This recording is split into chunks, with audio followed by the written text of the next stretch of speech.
من جولار يونس مامۆستای وانەی زمانی تورکی ئەمڕۆ لەگەڵتان دەبم لە پۆلی مادەکانی پۆلی دەی زانستی ئامادەیی من مامۆستام لە ئامادەی عیمادەدین. Hoş geldiniz Türkçe dersine değerli öğrencilerimiz. Bugünkü konumuz Türkçe dersinden. Ben tabii ki Güler Yunus Türkçe öğretmeninizim. Burada bugünkü konumuz 10. sınıfla ilgili kalan konuları birazcık göz atmak istiyoruz. Özellikle dil bilgisinde.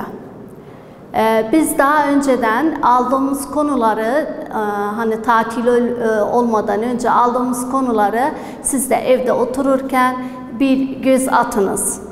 Bundan önceki konuları aldık ve şimdiki konumuz çevremiz ve biz. Çevremiz ve biz, bu konuda nemiz var? Tabii çevreyle ilgili bir güzel konumuz var. İnsanlar ne yapıyor? İnsanlar nasıl çevreyi kirletiyor? Ve bunun zararları nedir? Bu konuda güzelce bize örnekler verilmiş. Tüm çevrenin konusuyla ilgili, yani doğaya nasıl biz kirletiyoruz, doğa nasıl bize küstü diyelim, topraklar neden verimli olmuyor şu an, o yüzden bu konuyla ilgili bir güzel yazınız var. Tabii bu yazıda sayfa 115'te kitabınızda yazılmış. Ve bununla ilgili tabii çevreyle ilgili güzel bir yazı var.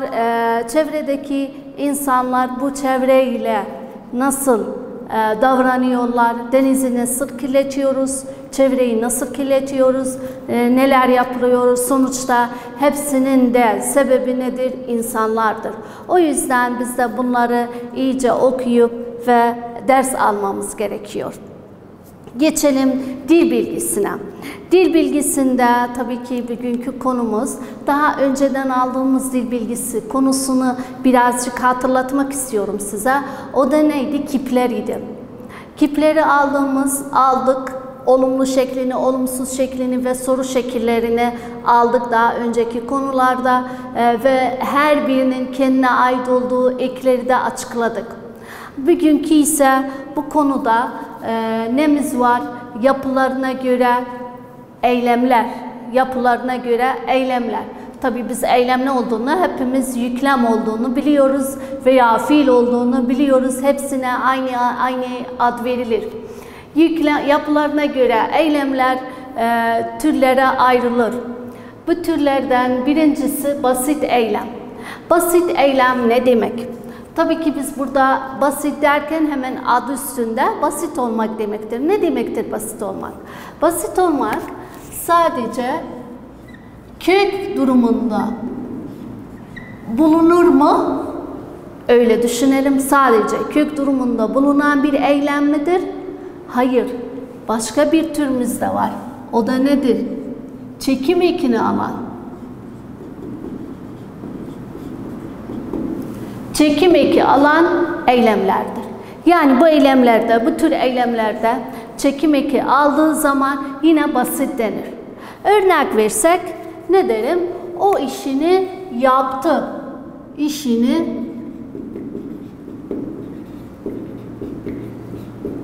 yaptı.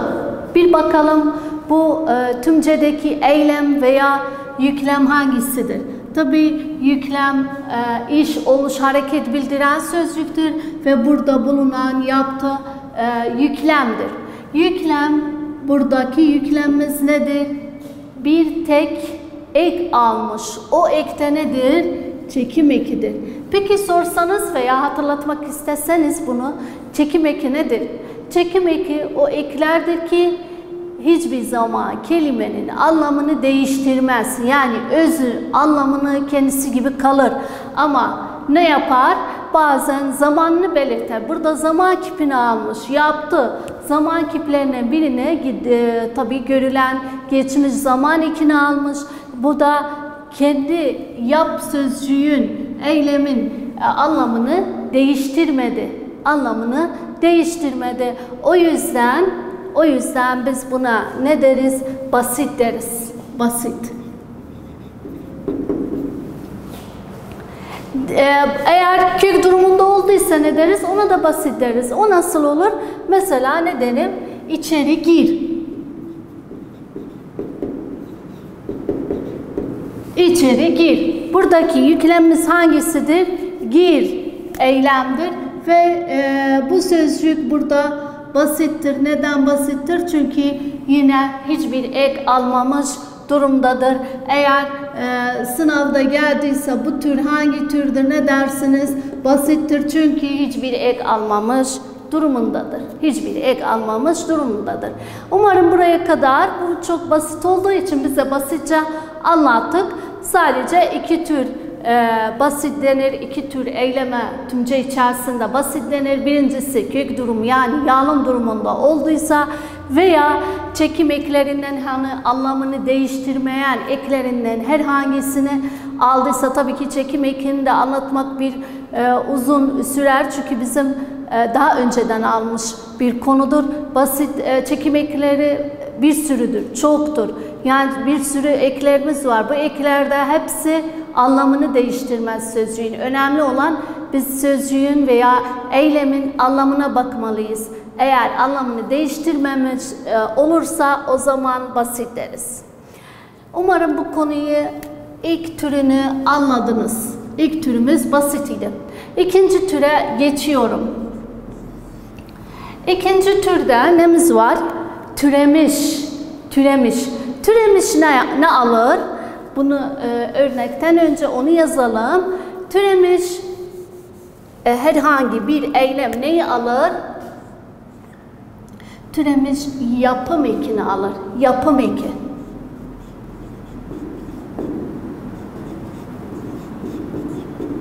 Yapım eki ne demektir? Yapım eki kelimenin hemen anlamını değiştirir.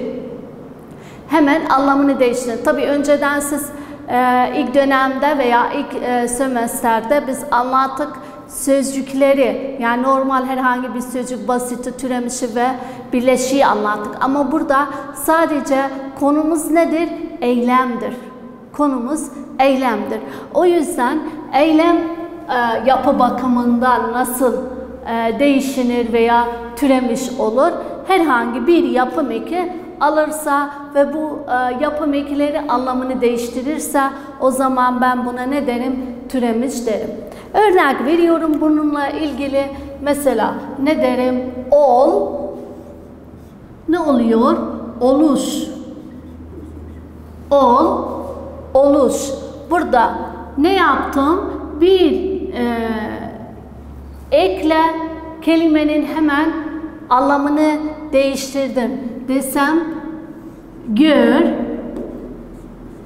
görüş. Burada da yine uş ekiyle veya yapım ekiyle kelimenin anlamını değiştirdik. Veya ne derim? Bilgilendirdi, bilgilendirdi. Burada bilmekten başka da yani acaba sorunu sorsanız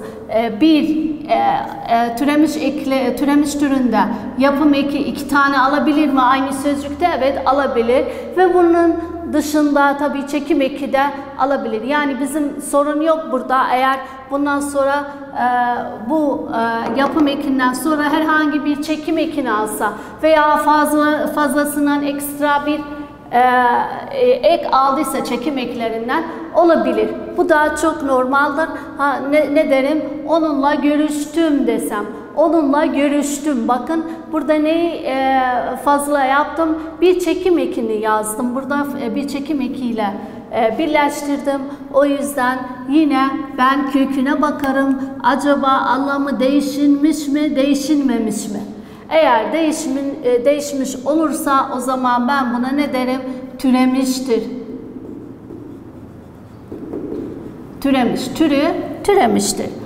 Umarım bunu da anladınız. Çünkü bunun sadece yapım ekiyle ilgili, yani yapım ekim varsa, herhangi bir yapım ekim varsa kelimenin anlamını değiştirirse eylemin, o zaman ben buna türemiş derim. Bazen isimden türetenimiz var. Bazen de eylemden türeten sözcüklerimiz var. Onlara da sonra bir göz atalım. Ama yine de bilginiz olsun. Herhangi bir kelimenin kökünün anlamını değiştirirse yapım eki, o zaman ben buna ne derim? Türemiş derim. Yani mesela isim dediğim an mesela ne derim? Güneş, güneşlendim. Burada anlamını değiştirdim. Güneş bir isimdir tabii ki.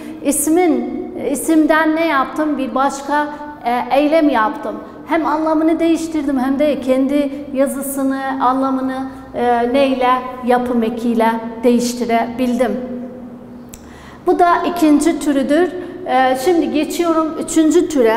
Üçüncü tür derken bu biraz fazla bölümleri var. Ona da iyice dikkat ediniz. Birleşik eylemlerimiz var. Birleşik eylemler ne demek? Birleşik eylemler tabii adı üstünde birleşik derken burada neyi kastediyoruz? Bir eylemimiz var. Başka bir eylemle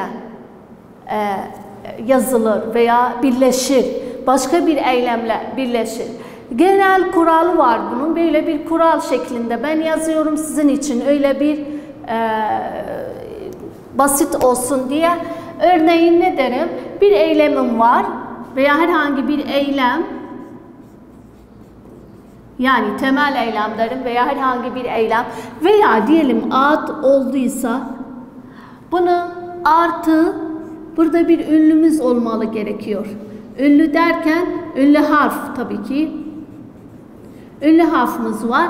Ondan sonra nemiz var? Yardımcı eylemimiz var.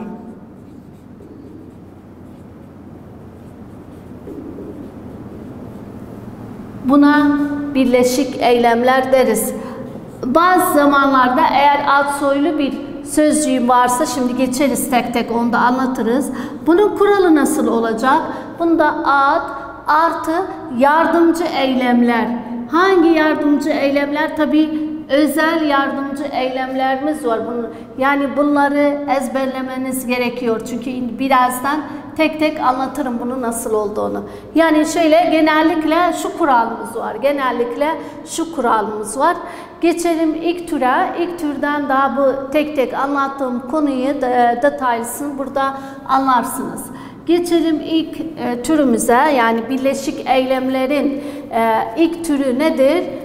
Şöyle yapıyorum çünkü ben burada sadece birleşik eylemleri anlatıyorum. Burada birleşik eylemler derken birinci türüm ad soylu eylemler. Ad soylu eylemler ne demektir? Ad soylu birleşik eylemler ne demektir? Herhangi bir adımız varsa, tabii ben burada ad derken siz sadece isim aklınıza gelmesin. Biz neyi anlatıyoruz ad derken? Sıfat, hani ön adı deriz veya belirteç, yani zarflar ve ad olduysa veya adıllar olduysa bunların kökleri nedir? Ya zarftır veya ön adıdır. Bunlardan birisi olabilir. Şimdi geçiyorum bunun kuralına. Şöyledir bunun kuralı. Biraz önceden dedik. Ad olduysa ad, bir ad, herhangi dediğimiz gibi sıfat olduysa artı nemiz var? Et var. Burada etmek, yani ne demek istiyoruz? Etmek. Etmek, yani yardımcı eylemi nedir? Etmektir. Veya bunlardan birisini alır. Tabii ki ikisini de almaz. Kılmak. Kılmak. Bu da başka bir yardımcı eylemdir. Neye aittir veya hangi türe? Ad soylu olanlardır. Başka türüm de var. Olmak. Olmak veya eylemek.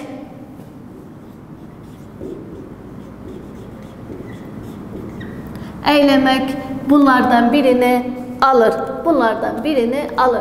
Tabii ki buradaki ad soylu eylemlerimiz dediğimiz gibi herhangi bir sıfatla veya adla buluşur. Örnek veriyorum, birleşir pardon. Birleşir. Şunun kuralını yazdık da ama şunu da dikkat edin. Yani burada herhangi, ben böyle boşluk yapıyorum. Neden? Çünkü herhangi bir ek alabilir. Yani çekim eklerinden birini alabilir veya çoğul ekleri olduysa herhangi bir ek alabilir. O yüzden onu şöyle boşluk bıraktım. Yani o değil illaki kök durumunda olsun. Belki de herhangi bir eklerden, çekim eklerinden alabilir. Örneğin bunu nasıl derim? Mesela zannetti.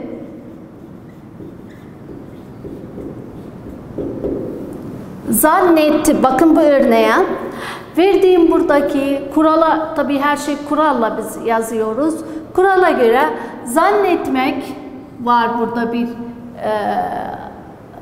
eylem veya bir isimimiz var. Bu zannetmektir veya sıfat diyelim, pardon, bir sıfattır. Zannetti. Zan burada bir sıfattır veya ad köklüdür. Burada etmek nedir? Et. Kurala göre ben bakıyorum. Bu eylemi almış. Etmek eylemini almış. Peki etti te nedir? Hani dediğimiz çekim eklerine veya kiplerden biridir. Yani bu çok normal, herhangi bir ekleri biz artabiliriz burada tabii Türkçemize göre. Zannetti. Burada bu kelimemiz sonuçta ne oluyor? Ad soylu bir birleşik eylem oldu. Ad soylu namaz kıldı desek, affetti desem, affetti desem, bunlar mutlu kıldı desem veya namaz kıldı dediğimiz gibi mutlu ol desem, bunlar hepsi nedir? Birleşik, ad soylu birleşik eylemlerdir. Bunun tabi detayını inşallah siz 12. sınıfta da aynı konu var, onda da alırsınız. Veya daha detaysını veya daha uzun şekilde orada anlatmış. Size burada kısaca anlatıyoruz. Çünkü bu konu sizin kitabınıza göre kısaca anlatılmıştır. Geçelim ikinci türe. İkinci tür anlamca kaynaşmış eylemlerimiz var. Anlamca kaynaşmış eylemler nelerdir? Anlamca kaynaşmış eylemler veya deyimleşmiş, şunu da şöyle yazayım, biliniz. Deyimleşmiş.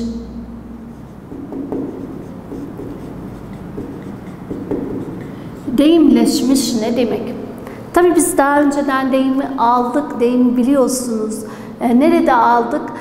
Eğer hatırlıyorsanız Türkmen düğünü bir konumuz vardı. Orada bir sürü deyimler söylenmişti. Hani geçmiş zamanlarda da ben size anlattım. Deyimlerde dedim ne var? Kalıplaşmış sözlerdir. Dilimize katılmış, kalıplaşmış sözlerdir. Bu sözler hepsi veya çoğu bitişik yazılır veya beraber kullanılır. Bunlar da mecaz anlamıyla, önemlisi mecaz anlamıyla kullanılır. Ne derim? Göz attım, göz attım.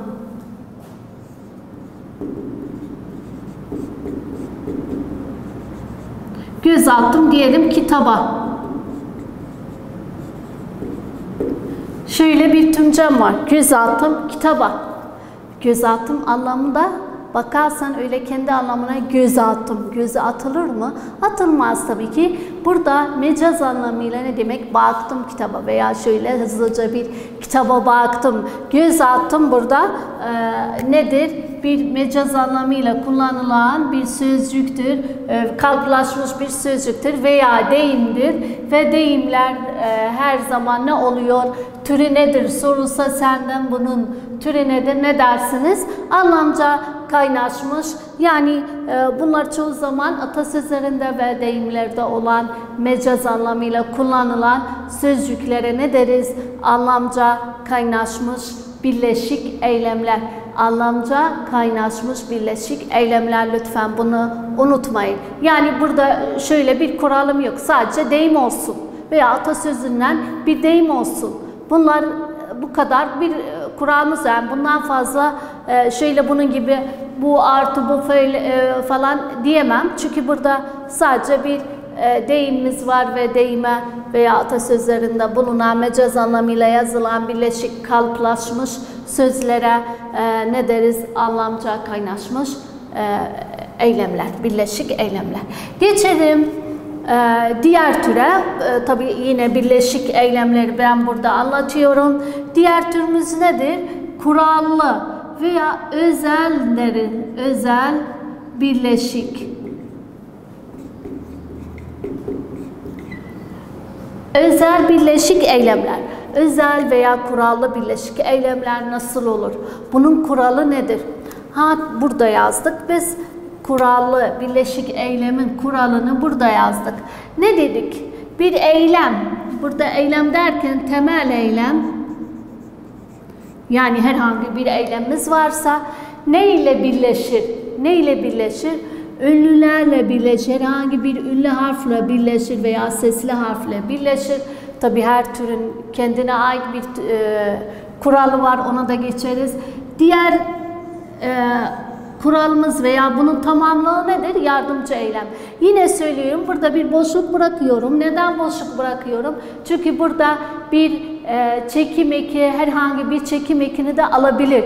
O yüzden ben burada ne yapıyorum? İşte bu şekilde boşluk bırakıyorum. Biliniz ki burada başka bir ek alınabilir. İllaki kök durumunda olmaz. Bu genel olarak bir kuralımızdır. Neyin? Kurallı birleşik eylemin kuralıdır. Geçelim bu kurallı birleşik eylemin türlerine. Birinci türümüz var. Yani bu türün 4 türü var. Yani kurallı birleşik eylemin 4 türümüz vardır. Her birinin kendine ait özel bir yardımcı eylemi var. Yanında da ayrı bir ünlü harfi var. Şuna dikkat edin. Ayrı bir ünlü harfi ve ayrı bir yardımcı eylemi var. Birinci türümüze geçiyorum. Tezlik. Tezlik ne demek? Tabii biz anlam bakımından ne deriz? Hani çabukluk anlamıyla geliyor. Çabukluk, bir şeyi çabuk yapmak. Çabuk sonuca ermek için neyi kullanırım? Tezlik eylemini kullanırım. Tezlik eylemler, hani biz Türkmence'de ne deriz? Tez ol. Tez ol ne demektir? Çabuk ol. Aynı anlamda burada tezlik de aynı şekildedir. Şimdi geliyorum bunun kuralına. Şöyle, bunun bir kuralı var. Ne derim? Temel eylem yine.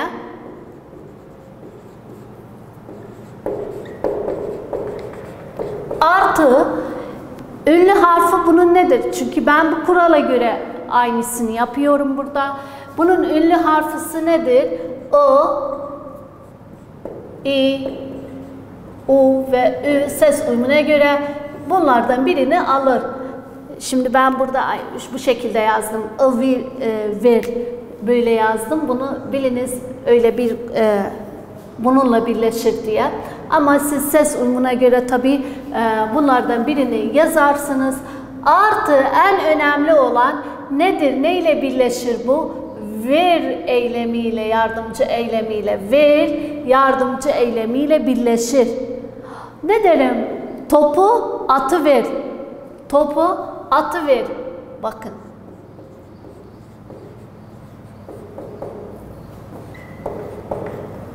Atıver. Tabii ben bunu biraz ara verdim. Olamaz. Çünkü biz şunu da hatırladım iyi ki. Tabii biz birleşik eylemleri daima böyle kurallı birleşik eylemleri birleşik yazarız. Bunu unutmayın. Birleşik yazarız. Atıver. Topu atıver burada dedim. Hemen çabukluk anlamıyla topu hemen ver demek istiyorum veya çabuk ver demek anlamıyla şöyle bir tümce kullandım. Tabii ses uyumuna göre bir daha kurala geçiyorum. Bir bakın kurala göre. Burada at, başka bir renkli kalemle size göstereyim. Burada at derken neyi anlatmak istiyorum? Bu temel eylemi anlatmak istiyorum. Bu temel eylemdir. Özel buna ait olan ünlü harf nedir? Burada i'yi kullandım. Neden? Çünkü burada tabii ki herkes biliyor kalın olduğu için i'yi kullandım. Onun dışında ne var? Hani özel bunu yani hiç çareniz yok. Bunları ezberlemeniz gerekiyor. Eğer ezberlemezseniz hiçbir şey yok, bilemezsiniz sınavda. Mesela sınavda gelir atıver hangi tür eylemlerden, hangi tür birleşik kurallı eylemlerdendir derse size ne dersiniz? Tabii tezlik dersiniz. Onu da iyice aklınızda veya kafanızda ezberleyin kalsın diye. Bu birinci türümüzdür ve kuralına göre biz bu şekilde anlattık. Yeterlilik eylemine geçiyorum. Yeterlilikte aynı temel eylem. Temel eylem neyle birleşir? Temel eylem neyle birleşiyor? A, E eki ile birleşiyor ve artı bunun özel nedir? Kelimesi bil. Yani özel bir yardımcı eylemi nedir? Bil. Bilmekten gelmiş. Konuşabildi desem, atabildi desem, girebildi desem, bunlar hepsi nedir? Tabii yeterlilik, yani yeterlilik anlamıyla gelendir ve şimdi bunu da aynı şekilde ne derim?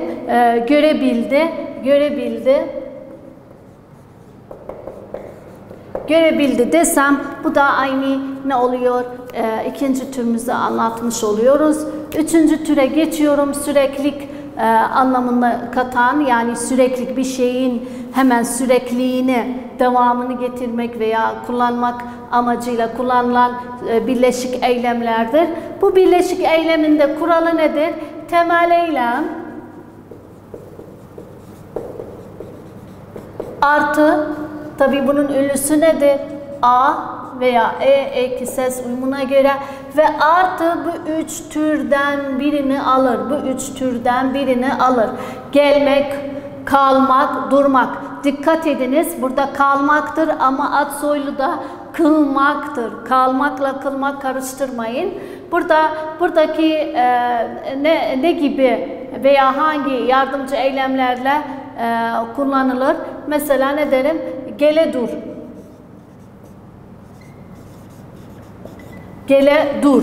Burada ne demek? Yani hemen gelip durdu demek anlamıyla katan burada bir birleşik, başka bir tür birleşik eylemimiz vardır.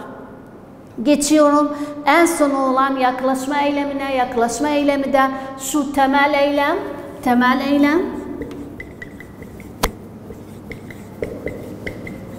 artı A veya E yine aynı şekilde artı nemiz var? Yaz var burada, yaz.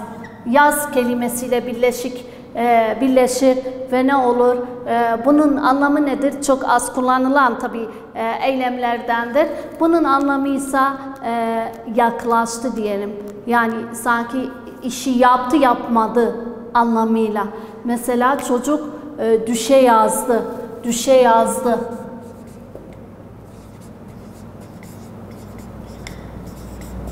Düşe yazdı. Burada ne demek istiyorum? Yani düşmek istedi ama olmadı. Bir işi yapılmak istedi ama olmadı.